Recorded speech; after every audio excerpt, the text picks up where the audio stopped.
आप सभी को जय मसीह की एंड मेरा विश्वास है आप अच्छे होंगे। परमेश्वर के अनुग्रह, दया, प्रेम, सामर्थ्य और करुणा से आप अच्छे होंगे। सो ये वीडियो प्लीज़ पूरा देखना, क्योंकि कुछ इम्पोर्टेंट बातें हैं जो मैं आज आप लोगों के साथ शेयर करना चाहता हूँ 2022 को लेकर। और मैं चाहता हूँ कि 2023 जो कुछ दिनों के बाद हम उस साल में एंटर करने वाले हैं, तो अब कुछ अलग तरीके से हम उस साल में एंटर करें कि परमेश्वर का अनुग्रह हम अपने जीवन में देख पाएँ। सो प्लीज़ आप इस वीडियो को पूरा देखते रहना, क्योंकि कुछ ऐसी बात आप आज सीख पाओगे, समझ पाओगे, जो खुदा चाहता है कि हम उन बातों के अनुसार अपनी लाइफ को व्यतीत करें। तब खुदा का अनुग्रह हम अपने जीवन में देख पाएंगे, खुदा की ब्लेसिंग को अपने जीवन में देख पाएंगे। जो परमेश्वर हमें देना चाहता है, जो यीशु नासरी हमें देना चाहता है, उन चीज़ों को हम अपनी लाइफ में अब पूरा होता देख पाएंगे। क्योंकि वचन कहता है ना कि देख, मैं तेरे शत्रुओं के सामने तेरी मेज को लगाऊंगा।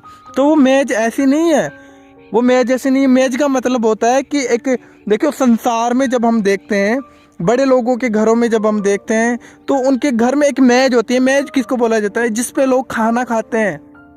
तो खाना क्या होता है?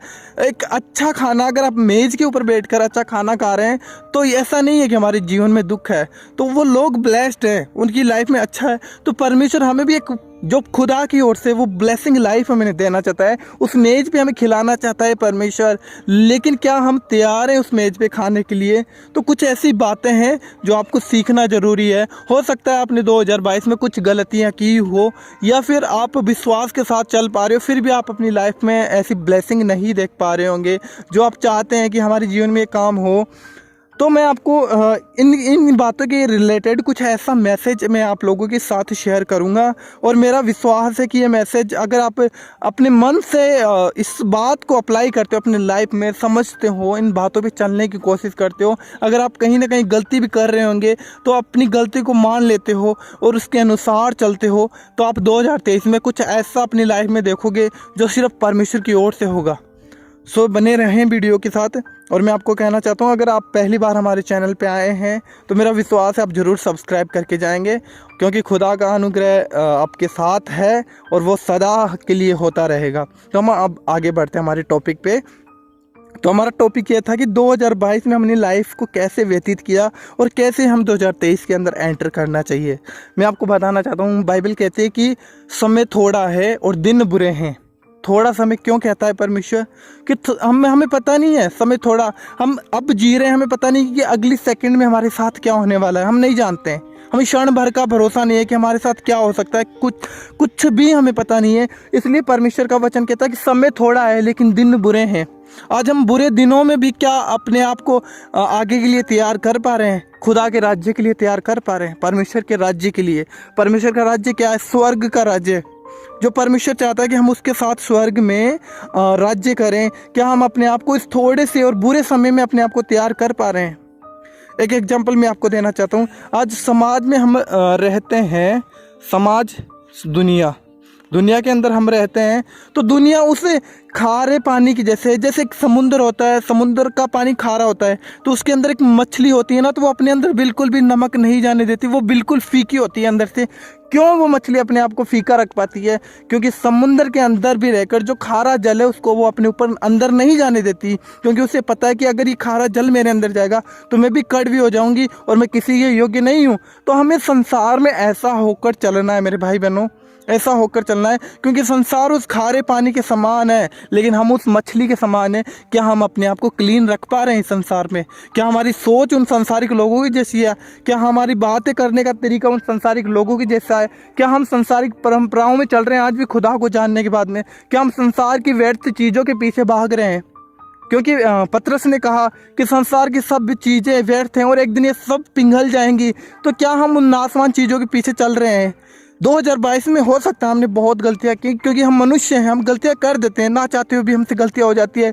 लेकिन वचन तो ये कहता है तू अपने अपराधों को मान ले और उन्हें छोड़ दे, तब मैं तुझ पे दया करूंगा। खुदा कहता है मैं तुझ पे दया करूंगा। कौन सी गलतियां? आज हम जानते हैं, भले हम अपने आप को कितना भी सिद्ध साबित करें कि हम बहुत पवित्र हैं, हम बहुत अच्छे हैं, लेकिन फिर भी हम पाप करते हैं। खुदा के विरुद्ध फिर भी हम पाप करते हैं। ऐसा कोई मनुष्य नहीं है, ऐसा कोई इंसान नहीं है जो खुदा के विरुद्ध पाप ना करता हो इस पृथ्वी पर। शरीर के अंदर हर एक मनुष्य पापी है और वो पाप करता ही करता है। लेकिन हम जब प्रभु में आते हैं तो प्रभु के लहू के द्वारा हम शुद्ध ठहर जाते हैं, धर्मी ठहरते हैं। लेकिन उस धर्म को निरंतर बनाए रखने के लिए हमें अपने अपराधों को मानना पड़ता है खुदा के सामने।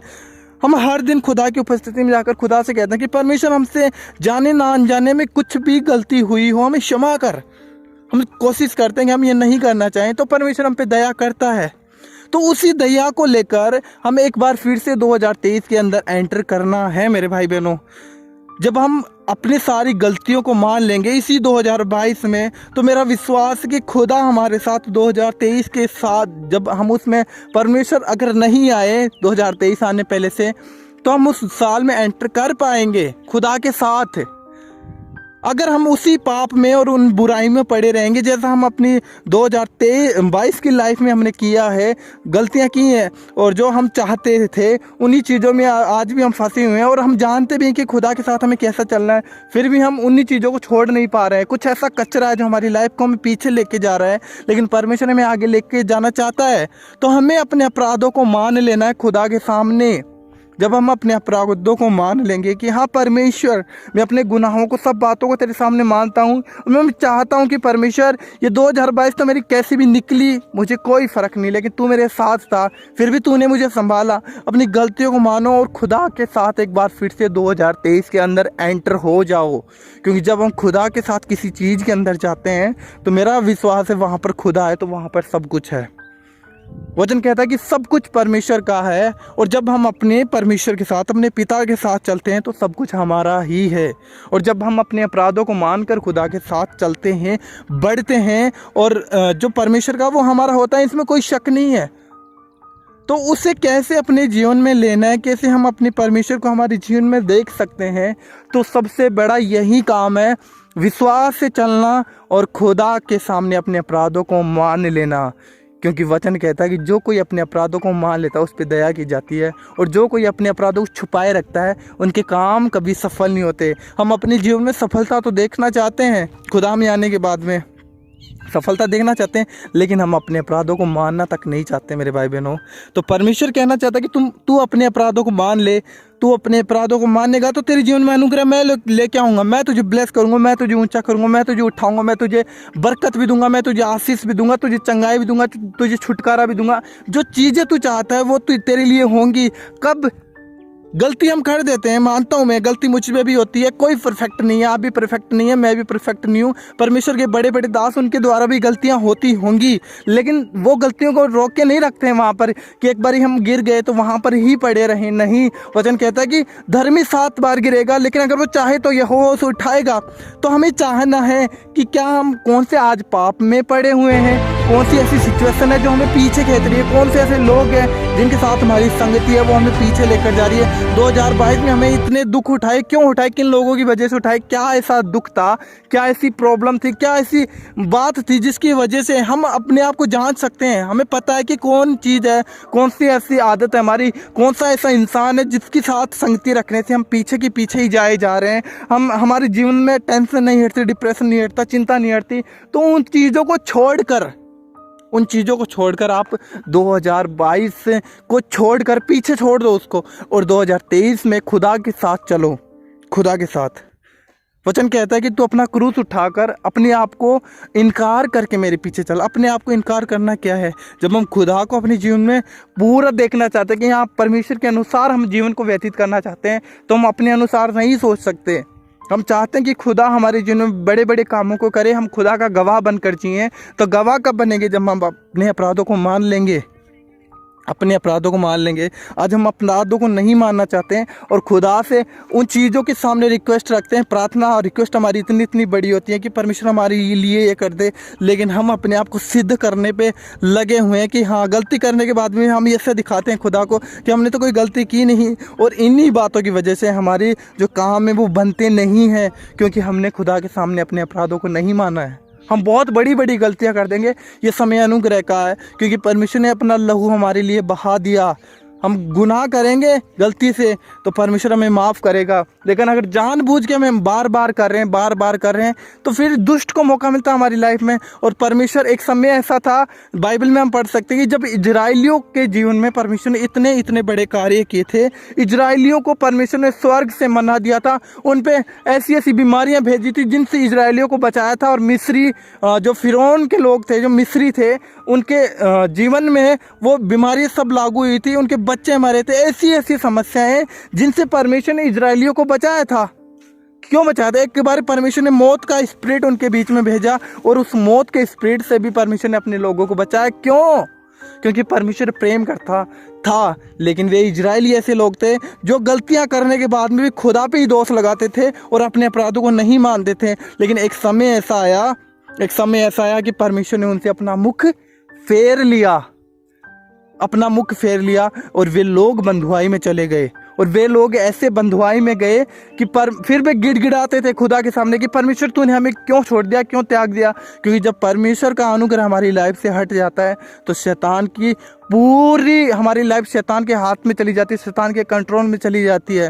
और शैतान के जब हम कंट्रोल में जाते हैं तो शैतान जो फाड़ने वाला है, जो नाश करने वाला है, जो नुकसान करने वाला है, जो संपूर्ण हमारे जीवन को खराब करने वाला है। क्योंकि शैतान तो यही चाहेगा कि एक इंसान जीते जी भी नरक की सी जिंदगी जिए और मरने के बाद भी मेरे साथ नरक में ही जाए। तो शैतान कभी नहीं चाहता कि एक इंसान ब्लेस हो, लेकिन खुदा चाहता है। और खुदा कब हमारे जीवन में काम करेगा? जब हम अपने अपराधों को मान लेंगे, अपनी गलतियों को मान लेंगे खुदा के सामने वफादार होकर।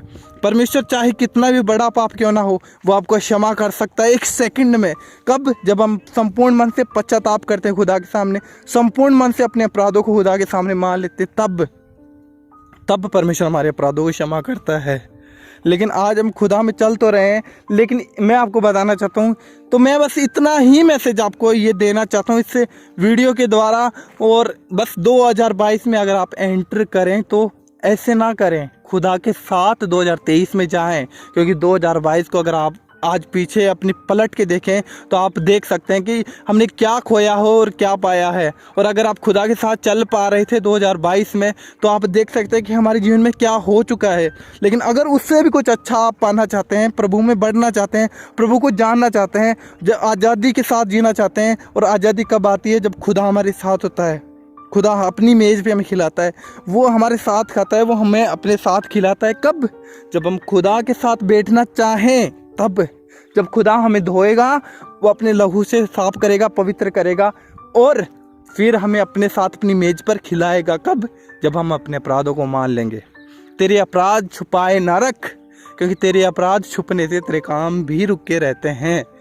तो कामों को रोकना, शैतान को अपने जीवन में मौका देना कब? जब हम अपने अपराधों को ढांप लेते हैं कि हाँ मैंने तो कोई गुनाह किया ही नहीं है। अरे भाई मेरी बहन, अगर आप जो भी सुन रहे हो तो आज ही अपने घुटनों पे आओ और परमेश्वर से अनुग्रह मांगो कि परमेश्वर, हाँ मैंने गुनाह किया है, मैंने गलतियाँ की है, मैं गुनहगार हूँ, मैं पापी हूँ परमेश्वर, मैंने बहुत गुनाह किए हैं, मैंने ऐसी ऐसी गलतियाँ की तेरे सामने। अपने मुंह से बोलकर खुदा को कहो। और जब हम बोलकर अंगीकार करके खुदा को कहते हैं तो खुदा झूम उठता है, आनंदित होता है कि मेरा बेटा, मेरी बेटी मेरे सामने अपने अपराधों को मान रहे हैं। और वो जब हमारा मानना ही खुदा के सामने, खुदा के दिल में हमारे लिए एक प्यार भर देता है। और वो ही प्यार परमेश्वर हमें उस प्यार के द्वारा हमें क्षमा करता है। और जब परमेश्वर हमें क्षमा करेगा तो क्या वो हमें आशीष नहीं देगा? क्या वो हमें जो हम चाहते हैं वो नहीं देगा? वो सब कुछ देना चाहता है, लेकिन हमारे अपराधों की वजह से ही परमेश्वर हमारे जीवन में नहीं कर सकता। क्योंकि वचन कहता है कि परमेश्वर अपने वचन से कभी नहीं टलता, धरती और आकाश टल जाएंगी। तो परमेश्वर ने जो बातें कही हैं वो उनके ऊपर वो अपने बातों पे विश्वास योग्य रहने वाला परमेश्वर है, वो अपनी बातों से कभी नहीं हटता। लेकिन हमें भी कुछ ऐसी बातें हैं जो परमेश्वर के लिए अपने जीवन में अप्लाई करनी होती हैं। जब हम एक आज्ञा को पूरा करेंगे तब परमेश्वर एक क्या पूरी करेगा? एक योजना जो परमेश्वर हमारे जीवन में रखी है, उस योजना को पूरा करेगा। तो अपनी लाइफ में अगर आप ब्लेसिंग देखना चाहते हो, 2023 को अपनी लाइफ से सबसे भरपूर और ब्लेस्ड लाइफ देखना चाहते हो, तो आज ही खुदा के सामने अपने अपराधों को मान लो, खुदा के सामने अंगीकार कर दो। खुदा आपको ब्लेस करेगा और 2023 में खुदा आपके साथ रहेगा। आप बहुत बड़ी बड़ी गवाहियाँ खुदा की अपने जीवन में देख पाओगे। तो प्रभु आपको ब्लेस करे, आशीष दे और बरकत दे। अगर ये मैसेज आपको अच्छा लगा हो तो प्लीज़ अपने मसीह भाई बहनों के साथ ज़रूर शेयर करना, उन लोगों को भी शेयर करना जो खुदा को नहीं जानते। तो गॉड ब्लेस यू। जय मसीह की।